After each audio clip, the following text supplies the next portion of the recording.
Jika manusia membutuhkan tools untuk mendeteksi suatu bencana, para hewan rupanya memiliki semacam indera keenam sebagai alat pendeteksi bencana lebih dini. Oleh karena itu, kita sering melihat hewan-hewan yang bertingkah aneh sebelum musibah seperti gempa bumi, banjir, tanah longsor, atau musibah lain. Lantas, seperti apa ya cara kerjanya? Sebelum masuk ke video, perkembangan channel Dunia Hewan ini sangat membutuhkan dukungan kalian. Dukung kami dengan menekan tombol like, subscribe, dan share video ini ya sobat. Dikutip dari Science ABC, disebutkan tidak ada bukti ilmiah yang konkret untuk memvalidasi hipotesis tentang kekuatan hewan dalam mendeteksi bencana alam. Namun, ada berbagai penjelasan yang masuk akal terkait hal itu. Para ilmuwan memang tampaknya tidak akan percaya bila hewan memiliki indera keenam yang membuat mereka mampu merasakan bencana. Namun, hewan memiliki indera dengan kemampuan unik yang lebih baik dari manusia, terutama yang berkaitan dengan pendengaran. Manusia dapat mendengar suara berkisar di antara 20 Hz hingga 20.000 kHz. Di luar dari angka tersebut, tidak akan terdeteksi oleh telinga manusia. Namun beberapa hewan seperti anjing, gajah, kelelawar, dan rusa mampu melampaui batasan itu. Hal inilah yang membuat hewan seperti tampak memiliki indera keenam. Perilaku tidak biasa hewan sebelum bencana seperti gempa bumi ternyata sudah ada sejak tahun 373 sebelum Masehi di Yunani. Zaman dahulu disebutkan bahwa tikus, musang, ular, dan kelabang meninggalkan sarang mereka dan menuju tempat aman beberapa hari sebelum gempa terjadi.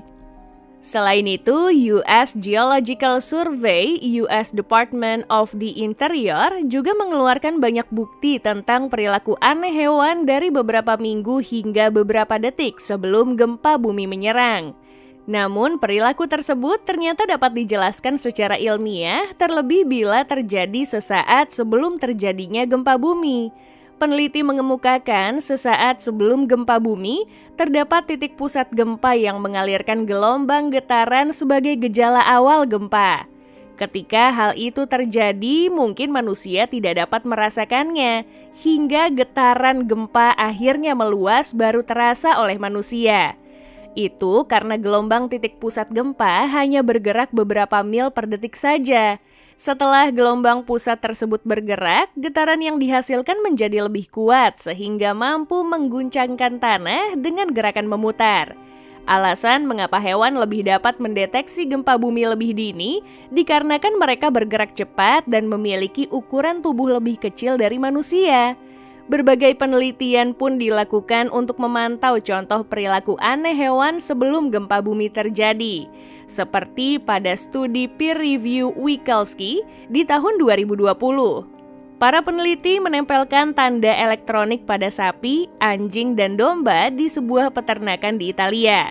Hasilnya, para hewan tersebut bergerak super aktif selama lebih dari 45 menit sebelum 7 dari 8 gempa bumi besar terdeteksi di dekatnya.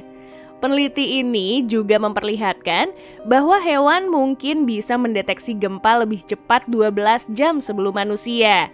Namun, Wikelski mengatakan belum menemukan alasan yang jelas dengan kemampuan binatang dapat mendeteksi bencana alam. Meskipun belum sepenuhnya dipahami, ada beberapa teori yang menjelaskan cara hewan untuk mendeteksi gempa. Pertama, perubahan medan elektromagnetik yang disebabkan oleh gempa menghasilkan patahan dan getaran yang dengan cepat ditangkap oleh sensor hewan. Kedua, perubahan kimia yang dipengaruhi oleh gempa bumi menyebabkan komposisi kimia air tanah dan gas yang terperangkap di dalamnya. Hewan seperti amfibi dan serangga sangat peka akan perubahan tersebut. Ketiga, suara dan getaran akan membuat perilaku hewan dapat berubah menjadi agresif karena beberapa hewan memiliki pendengaran yang sangat sensitif sehingga dapat mendengar gelombang suara yang rendah. Penelitian tentang bagaimana hewan mendeteksi gempa masih menjadi area penelitian yang aktif dan belum ada jawaban yang pasti. Tapi yang jelas kita harus waspada saat hewan-hewan tersebut mulai menunjukkan perilaku-perilaku aneh. Sekian dulu untuk video kali ini. Jangan lupa berikan tanggapan kalian di kolom komentar ya. Sampai jumpa di video berikutnya.